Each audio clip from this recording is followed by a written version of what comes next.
A sister says, how to deal with a careless, unromantic husband without being sinful. This needs a counseling session, unfortunately. See, a lot of the sisters neglect that the nature of men is different than the nature of women. These are from Mars and these are from Venus, as they say. Though they have two arms, two legs, a head, usually a head, hopefully, but they're different in nature. The guys, when they sit together, they speak about everything except their emotions. They speak about cars, real estate, their work, how much they earned, what they bought, what they sold, but never talk about their inner feelings. While women talk about nothing except such relationships. So-and-so divorced his wife. So-and-so got married to a second wife. So-and-so betrayed her husband. So-and-so did this and did that. My husband forgot my birthday, our anniversary. My husband did not know when my first child was born, etc. All of these things, this is how they think. Women are emotional by nature. And this causes a lot of conflict between the spouses when they fail to understand the nature of the other party. The happiest of husbands is that person who always remembers and anticipates and always has the upper hand. So he always texts his wife, I miss you, I love you. He always remembers that her sister's wedding is next week and he takes the necessary preparations and buys this necessary gifts and remembers such important events. And the best of wives is that wife that overlooks when her husband forgets that they've been married for so long. So many wives give a placement test, a quiz on the spot. Which year were we married in? I don't know. It feels like a couple of centuries, if you ask me. But, Akhi, why are you answering in such a fashion? It is. I've been married to her for more like 200, 300 years. She's so old that when she was born, rainbows were in black and white. Akhi, you're not allowed to say such things. Yeah, but it's funny.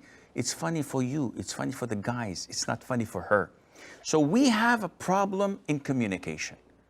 Once each party knows how to communicate and how to overlook, and this is an important issue in Islam, known as at-taghaful, meaning to look the other way. Not every single word that comes out of your wife's mouth you have to interrogate and know the intent behind it. Move on. Shrug your shoulders and move on. Likewise, you don't have to question every gesture your husband had done. And what did he mean when he said so and so in front of your father or your mother? And why didn't he do this and why did he do that? Life does not go on like this. Marriage cannot continue healthy in such an environment. So if your husband is careless, if he's not romantic, do what you have to do to change him positively. You have two courses of action. One, lecturing, reprimanding, blaming, pointing the finger. You did this, why didn't you do that? And you keep on nagging him until he either divorces you or chooses a second wife. Because this is not healthy. The second course of action can be that you deal with him in a positive way. If he's not romantic, be romantic without waiting for a response. So if he comes on a special night, it's nice to have candlelight dinner. And he would notice, maybe he would not comment now, or in the 5th time, or on the 10th time, but he notices and enjoys what he sees. If you buy him a gift, if you put a rose on his pillow, if you cook him good meals, and always be presentable in how you look, applying body lotions, perfumes, wearing your hair in a nice and tidy way, putting a nice dress on, he'll notice this. And after a while, he would be enjoying it. And after a while, he would be forced to reciprocate, whether you tell him or not. But it would always be shameful for him not to brush his teeth, not to comb his hair, not to take a shower before any kind of intimacy, not to wear new clothes, not to be romantic. And soon, inshallah, you'll find that he's texting you, that he's buying you gifts, because you initiated the process. But when we start the blaming game, you did not do this to me when I did that to you, and you have a record book. On the 5th of January, I bought you a bottle of perfume. On the 12th of February, I did this and that, before Valentine's Day, because we don't celebrate Valentine.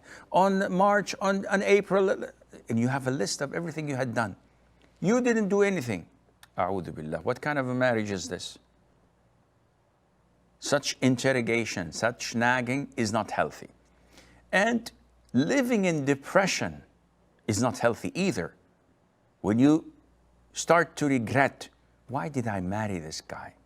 He's so careless, he's unromantic, he is rude, he doesn't know how to use diplomacy and use beautiful words. His jokes always hurt me and insult me.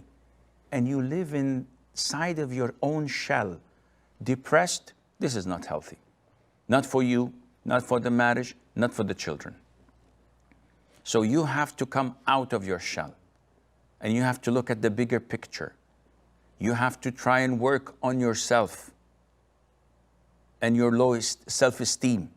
You have to think positive of yourself and overlook so many of these trivial issues, and do whatever you do for the sake of Allah, seeking the pleasure of Allah, and you will see the difference, insha'Allah azza wa jal.